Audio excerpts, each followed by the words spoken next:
I did. I'll make this as brief as possible. My grandmother got into writing in her late 60s, and she wrote short stories, and she was a huge fan of Truman Capote and the book In Cold Blood, which was at the same time another mass murder that happened where I grew up in Missouri and Kansas.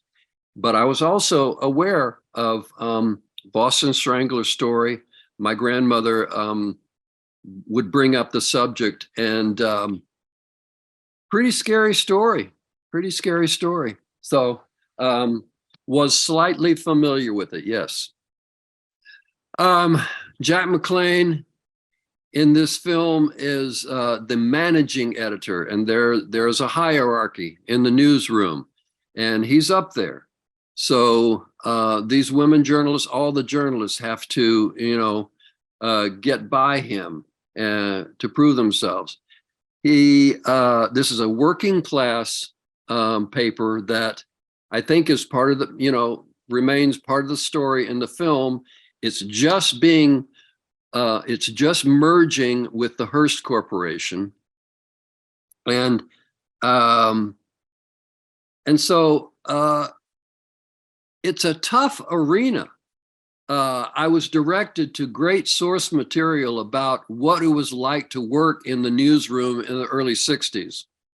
And, pre-computer, so much legwork, so much knocking on the doors, trying to get interviews, and then imagine you're a woman journalist in the early 60s.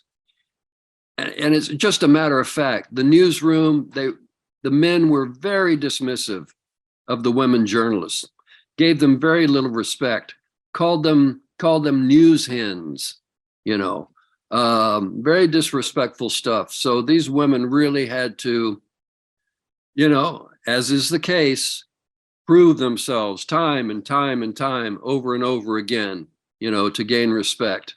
And the movie does an honorable job of really zeroing in on that, how hard it was.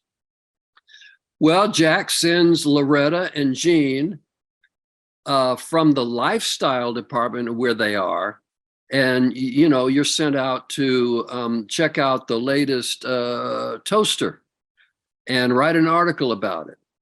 And here is Loretta at the scoops board with this seeing that there are a number of murders, and she says there may be a connection. Jack McLaughlin is not too interested.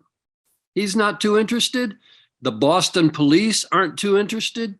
They actually don't want to develop this story too much because they can't come up with any clues, and these women, once again, they prove themselves, they do the legwork and, uncover and connect all of these murders. Okay, so for Jack McLaughlin, my character that I played, they built me a beautiful, beautiful newsroom on the sound stages in Devens, Massachusetts. And so all of my scenes were in the newsroom. These women had to prove themselves. Once again, I was as rude to them as any of the other journalists, male journalists. And the working with these women was delightful. Kira took on quite a load. This was still about this time last year, so COVID was still going on.